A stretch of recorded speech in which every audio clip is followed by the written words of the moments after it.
Olá, sejam bem-vindos a mais uma aula de língua portuguesa e mais uma aula em que vamos continuar a falar sobre a carta do leitor, que é como vocês podem ver aqui ao meu lado. Então já podem pegar o caderno de vocês para fazer as anotações necessárias, responder as perguntas que eu vou fazer aqui, tá bom? Para fazer aquele resumo maravilhoso e também para compreender o conteúdo da aula, que é o mais importante. Como foi falado na aula anterior, eu expliquei o que é a carta do leitor, que é um conceito muito simples, imagino que todos conseguiram compreender. E eu terminei a aula falando que, querendo ou não, hoje, quando nós queremos nos comunicar com os jornais, revistas ou com aquelas pessoas que nos informam, nós temos outras maneiras até mais rápidas de formar, de gerar essa comunicação do que usando a carta do leitor, né? Então a aula de hoje tem como título Carta do Leitor e como nos comunicamos hoje com quem nos informa. Pelo menos aí vai ser a introdução da nossa aula, falar sobre isso, sobre como hoje nós nos comunicamos com jornais, revistas ou quem quer que seja que nos informe.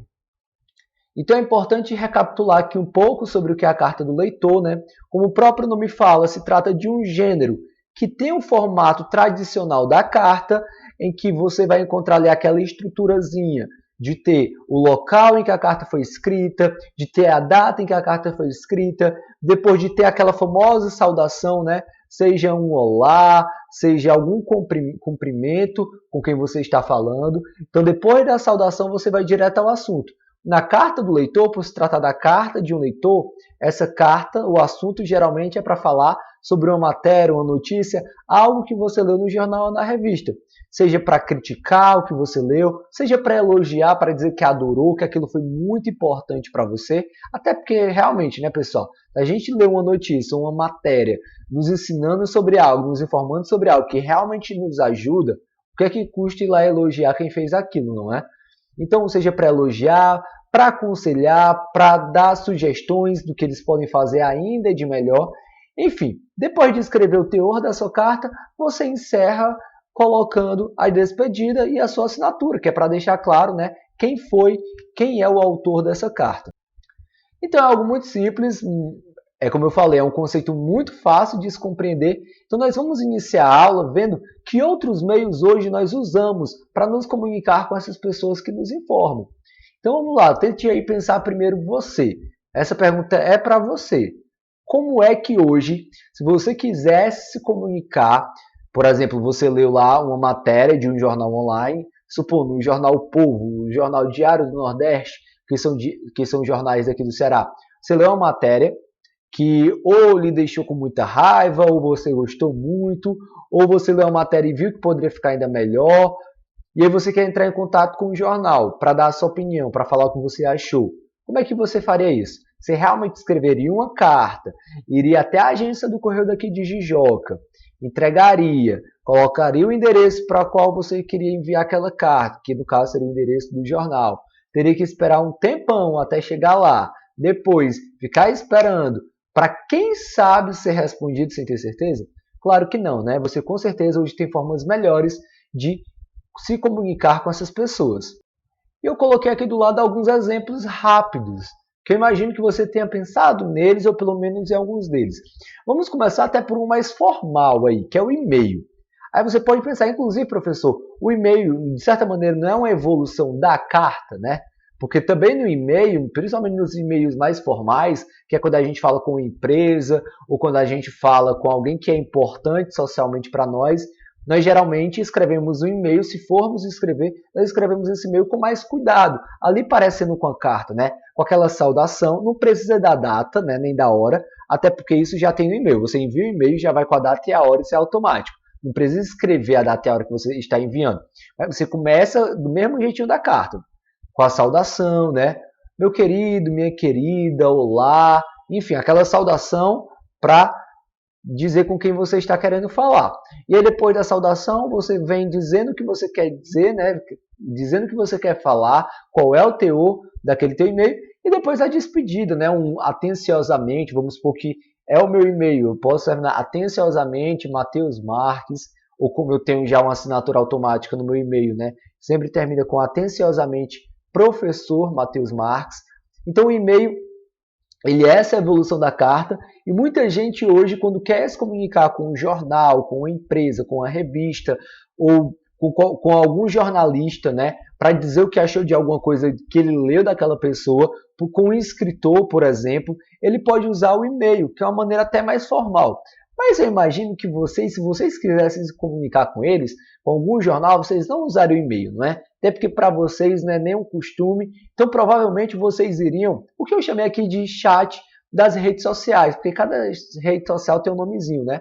Lá no Facebook a gente tem o Message, né, que é a caixa de mensagens, no Instagram nós temos o que é chamado de Direct, no Twitter nós temos o que é chamado de DM, mas são essas caixas de mensagens em que você usa para entrar em contato. Então, provavelmente, se você quisesse entrar em contato com algum jornal, você iria lá no perfil do jornal nas redes sociais, né?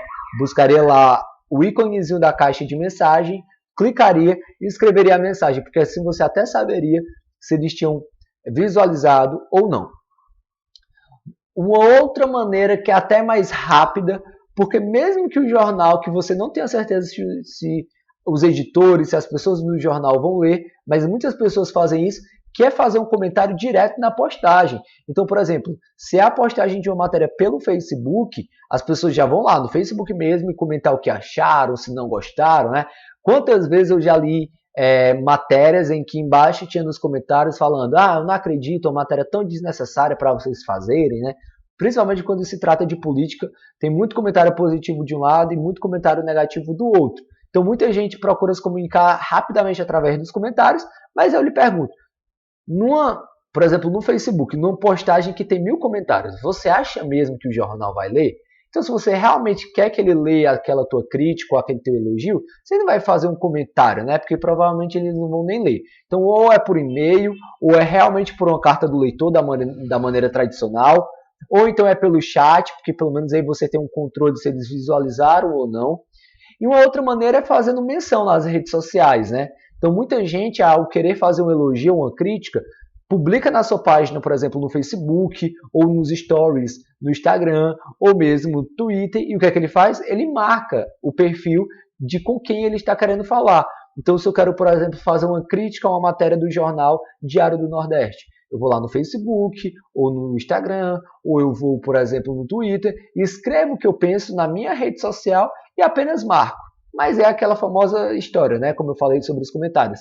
Há uma garantia de que eles vão ler? Não há.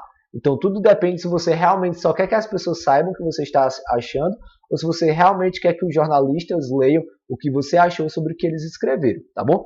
Então, como eu mostrei aqui, há essas outras várias maneiras de se comunicar com os jornais e revistas atualmente. Mas a carta do leitor ela ainda é muito fundamental. Até porque tem uma beleza em escrever cartas, né? Então é bonito quando ainda hoje pessoas se detêm para escrever uma carta do leitor, procurando fazer uma carta bem feita e tem um trabalho de enviar essa carta até realmente o prédio, né? a caixa postal do jornal ou da revista. E é por isso que, apesar de saber, né, do quanto hoje há várias outras opções de se entrar em contato com jornais, revistas, jornalistas de maneira geral, apesar disso, nós vamos continuar focando na carta do leitor, até para compreender a sua estrutura, compreender melhor esses textos estruturados dessa maneira, tá bom? Então me acompanhe nessa leitura agora. Primeira coisa que você pode observar é que faltou um detalhezinho muito importante que eu falei na aula passada, não é? Tem uma parte da estrutura que está faltando aqui. Você poderia me dizer qual é? Já pode até ir anotar no caderno, se você já anotou, para colocar também no resumo, né? Ah, naquela hora que o professor perguntou o que estava faltando na carta do leitor, eu já sabia o que estava faltando era isso. Bem, se você notar o que está faltando é lá em cima a data, né? E o local de onde foi escrito esta carta. Por meio do que a gente vai ler aqui, não tem como saber quando e onde ela foi escrita. Mas vamos lá. Ele começa com a famosa saudação, né? Aquela saudação que está bem lá em cima, o olá. É algo bem simples, bem rápido, mas é uma saudação. E ele diz: olá, parabéns para a revista pela matéria. Então já sabemos que ele está falando com a revista sobre uma matéria. Pela matéria sobre os pedidos de última refeição dos condenados à morte. Achei muito interessante, respeitosa até, a maneira como a revista abordou o assunto. Mas fiquei surpreso com a generosidade do condenado Philip Workman, além de achar uma crueldade não ter atendido seu último pedido. O homem era um assassino condenado, mas tentou realizar um último ato de bondade antes de morrer e não foi atendido. Acho que todos deveriam ter o direito de tentar se redimir e acalmar um pouco a consciência. Pelo menos um gesto inspirador dele motivou outras pessoas a realizarem seu desejo. Só há Mundo Estranho para trazer matérias tão interessantes sobre assuntos que ninguém merece, ou que ninguém quer ler, né? É o que ele queria dizer aqui. Parabéns, pessoal. Atenciosamente, George Andrade. Então, assim, eu espero que vocês, já na primeira leitura, tenham entendido a carta de maneira geral, porque é uma carta simples, é um texto curto, é fácil de compreender. Então, se você não compreendeu esse texto de primeira, é aquele aviso que tem que ficar na consciência, né? Se está difícil para mim de entender um texto como esse, então eu tenho que ler mais, tenho que me esforçar mais, tenho que me preparar mais, porque é um texto curto. Mas aqui, pessoal, numa carta dessa ao leitor, ou melhor dizendo, carta do leitor, porque foi o leitor que fez para a revista, a primeira coisa que a gente tem que pensar que é geralmente quando a gente lê o texto. Quando a gente lê um texto, que a gente pegou um texto, geralmente a primeira coisa que a gente pensa é sobre o que ele está falando? Pode ser, mas às vezes quem foi que escreveu. E aí, dentro de uma carta do leitor, você sabe identificar rapidamente quem é o autor da carta? Se você lembrar da estrutura, que é data, local, depois a saudação, depois o teor da carta, depois a despedida e depois a assinatura, se você tiver em mente essa estrutura, você vai saber onde é que você encontra o autor da carta, né? Então, como vocês podem ver bem no cantinho, o autor da carta é o George Andrade. Tá claro, é a assinatura. É por isso que é tão importante, quando você escreveu uma carta, você deixar bem claro ao final a sua assinatura. Quem foi que fez a carta? Porque é importante que a gente saiba quem é o autor dela, até para saber de quem é toda essa opinião aqui. Tá? Essa opinião saiu de alguém e, no caso, saiu do George Andrade. Então, o que nós sabemos é que o George Andrade escreveu essa carta. Já temos uma primeira ótima informação e muito necessária. Mas aí vem a pergunta. E com qual finalidade ele escreveu essa carta? E aí, com qual finalidade? O que ele queria dizer com essa carta? A resposta para essa pergunta também não é difícil, porque está lá logo no início, quando ele começa.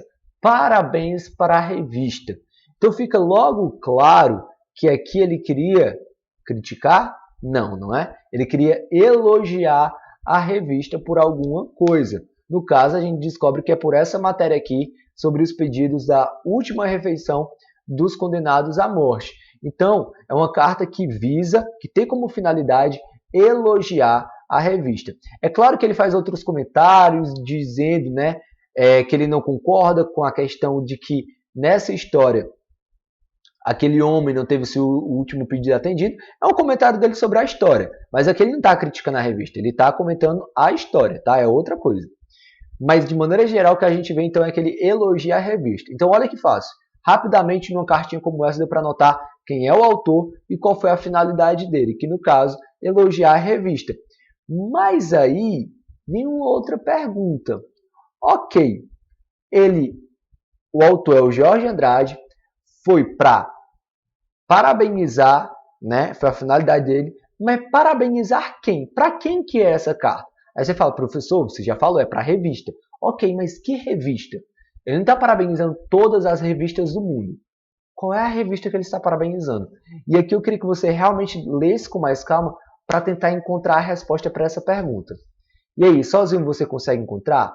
Tem um momento aqui que ele cita o nome da revista, claramente. É tanto que ele usa letras maiúsculas, porque como se trata o nome de uma empresa, de uma revista, ele usa letras maiúsculas para isso. E aí, tem um tempinho ainda para você procurar. Qualquer coisa dá pausa, porque eu já vou mostrar aqui a resposta.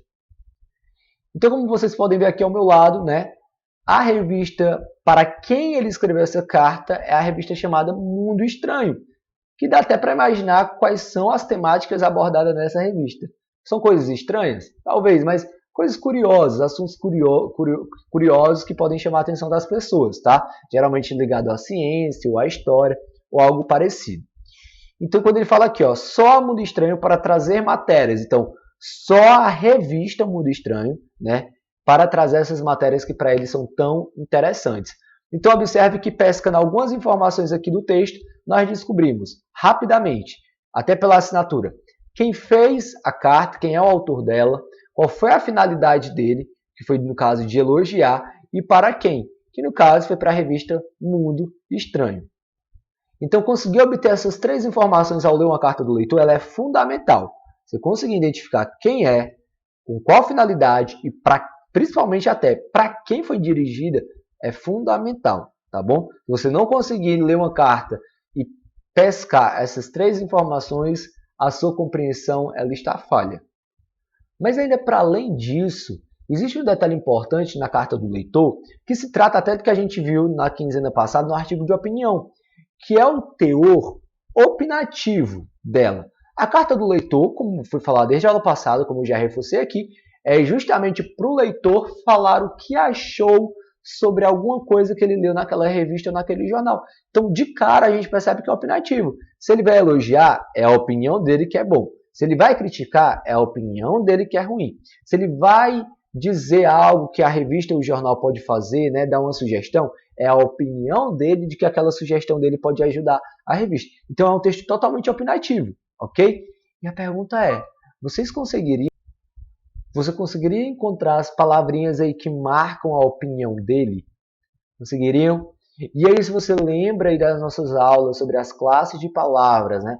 Sobre o que é o substantivo, que aí vai ser o nome, que vai ser a palavra que nomeia as coisas. Se você lembrar sobre o que é o verbo, né? Que são as palavras que, pelo menos na maioria dos casos, vão expressar aí ações, ou pelo menos o estado de alguém ou de algo.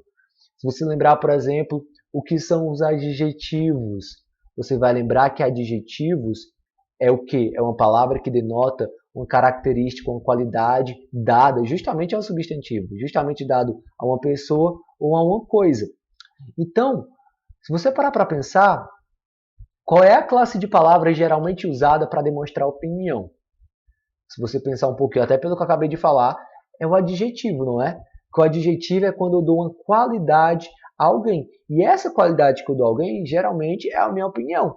Então, quando você diz, por exemplo, que alguém é legal, o legal é um adjetivo, é uma característica que você está dando. Porém, isso é a sua opinião.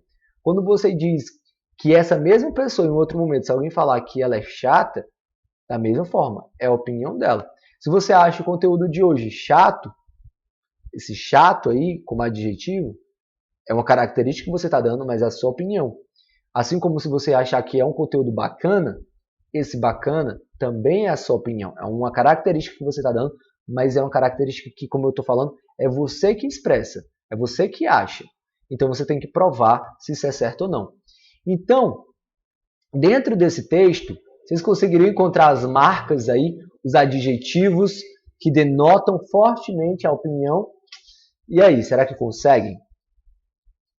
Vou dar um tempo a vocês, mais uma vez pausem, tentem encontrar sozinhos, porque isso vai trabalhar a mente e o raciocínio de vocês. Não esperem pela minha resposta. É claro que eu já vou ter que responder, mas pensem mais um pouquinho, dá pausa. Eu já vou responder, mas dá pausa, ainda dá tempo. Pensa, tá bom? Não sei se pensou, mas vamos lá. Ele começa parabenizando a revista. Aí, pela matéria, ele diz qual é a matéria, né? Até porque se ele só falar assim, ó, parabéns parabéns para a revista pela matéria. A revista, quem lesse essa carta, né, que trabalhasse na revista, ia pensar, mas do que ele está falando? Mas ele fala qual é a matéria, né? Aí ele vem aqui, ó, achei. Esse achei é um verbo que já denota claramente a opinião, e se vocês estão cansados de saber. Mas o que reforça ainda mais com a opinião, além do achei, é que ele fala, achei muito interessante, respeitosa. Dois adjetivos que ele usa, o que denota opinião. Ele achou interessante e respeitoso. Isso quer dizer que realmente a matéria foi interessante e respeitosa? Não. Esse foi o ponto de vista dele. Alguém pode concordar ou discordar. Continua aqui ele comentando o que ele achou sobre a questão, comentando o que foi contado sobre esse homem que não conseguiu esse último pedido e tudo mais. E aí, novamente, ele usa aqui o verbo achar, né? Acho que todos. Então, claramente, já dá para ver que se trata de uma opinião. Mas a gente volta a encontrar um adjetivo muito marcador de opinião aqui, ó. Pelo menos o gesto inspirador dele motivou outras pessoas. Esse inspirador, gente, ele é um adjetivo para quem? Para a palavra gesto. Então, ele está dizendo que o gesto é o quê? Inspirador. Ele está dando uma característica para a palavra gesto. E essa característica que ele está dando, obviamente, denota uma opinião dele. Tá? É o que ele acha. Ele acha que é inspirador. Mas isso não quer dizer que realmente é. E, novamente, ele usa o adjetivo interessantes, né? Quando ele fala, para trazer matérias tão interessantes. Interessantes é uma característica, é uma qualidade que ele está dando ao quê? Aqui, substantivo. Ao substantivo, matérias. Ele está dizendo que as matérias da revista são interessantes. Ok? Mas, mais uma vez, como se trata de adjetivo, isso denota opinião. Tá bom? Então, aí você pode pensar agora, mas professor, é sempre que vai ser assim? Sempre que eu encontrar um adjetivo é obrigatoriamente uma opinião? Não, claro, você tem que olhar o contexto, né? Você tem que observar o seguinte, é claro que se eu falo que alguém é alto, e uma pessoa que tem 1,80 m, 1,90 m, já se convencionou que isso realmente é uma estatura alta, né? Mas geralmente no nosso dia a dia, quando eu exponho a minha opinião e eu dou uma característica para alguém, dou uma qualidade ou um defeito, na maioria dos casos você tem que pensar, alguém poderia discordar dele? Alguém poderia discordar desse adjetivo? Se a pessoa puder discordar, então realmente se trata de uma opinião. Então, quando ele fala que uma matéria é interessante, você pode pensar, mas isso quer dizer que realmente ela era? Todo mundo vai concordar com ele? Não, alguém pode discordar. Então, é uma opinião, tá bom? Então, nem sempre os adjetivos vão denotar opinião, mas sempre é um bom indicativo, tá bom? É para você refletir e pensar se realmente é ou não é. Então, pessoal, nós estamos encerrando a nossa aula. Olha que rapidinho, né? 20 e poucos minutos, não vamos chegar aos 30. Mas eu queria terminar a aula com um último questionamento muito importante. A pergunta que eu vou fazer agora é para trabalhar o raciocínio, a cidadania de vocês, para vocês até sentirem como vocês se veem dentro do mundo, qual a importância que vocês se dão dentro do mundo. Porque a pergunta é essa. Questionar os conteúdos, né, publicados pela imprensa é importante? Ou seja, questionar os conteúdos, as matérias publicadas nos jornais e revistas publicadas pela imprensa, pelas revistas e jornais do Brasil inteiro, porque nós sabemos que revista e jornal têm um grande poder de informar e de influenciar a nossa sociedade. Então, nós questionarmos algumas matérias, aquilo que a gente não achar certo, aquilo com o qual a gente não concordar, é importante fazer isso? E a pergunta é, por que é importante fazer isso? Tente pensar aí com você, tente refletir, converse com seu pai, com sua mãe, com alguém mais velho que esteja aí com você hoje, para realmente juntos pensarem, por que é importante às vezes a gente se colocar, ter um trabalho de escrever uma carta, a carta do leitor, ou mesmo um e-mail, ou mesmo mandar uma mensagem ali rápida pelo chat, pelo message, pelo direct, no Instagram ou em qualquer outra rede social. Por que isso é importante? De que isso serve realmente? Do que serve eu falar que não gostei ou que eu achei errado determinada matéria? Pensei com você, veja o que os seus pais têm a dizer, veja o que as pessoas mais velhas que estão com você têm a dizer agora, tá? E essa pergunta ela vai estar na nossa atividade para que você responda, para que eu entenda até que reflexões você está fazendo sobre esse assunto. Então, gente, essa foi a nossa aula. O resumo, a ideia é, gente, siga aquela ordem que eu sempre falo. Comece explicando o primeiro slide, que é o título. Comece dizendo para que aquele título está ali, para que ele vai servir na aula. Depois vá seguindo slide por slide. No segundo slide, se vocês bem lembrarem, é quando eu falo, por exemplo, sobre as outras maneiras que hoje nós encontramos para nos comunicar com jornais e revistas. Eu falo do e-mail, falo dos comentários nas redes sociais e por aí vai. Então, tente detalhar o máximo que eu expliquei naquele momento, que eu falei sobre o e-mail, que eu falei sobre os chats e por aí vai, tá bom? Depois, resuma, dentro do seu resumo, resuma também, explique a carta do leitor que nós lemos, sobre o que ela fala, né? Coloque aí no teu resumo quem foi que escreveu, aquilo que a gente trabalhou na aula. Quem foi que escreveu, qual foi a finalidade dele, tá bom? Para quem que foi a carta, em que momentos da carta nós realmente conseguimos notar a opinião do autor. E é isso, basicamente é isso. O que eu vou colocar para vocês é o resumo. Vou colocar uma outra carta do leitor para que vocês respondam uma pergunta ou duas rapidinho. E esse questionamento que eu fiz aqui ao final, tá bom? Então essa foi a nossa aula, até a próxima e tchau!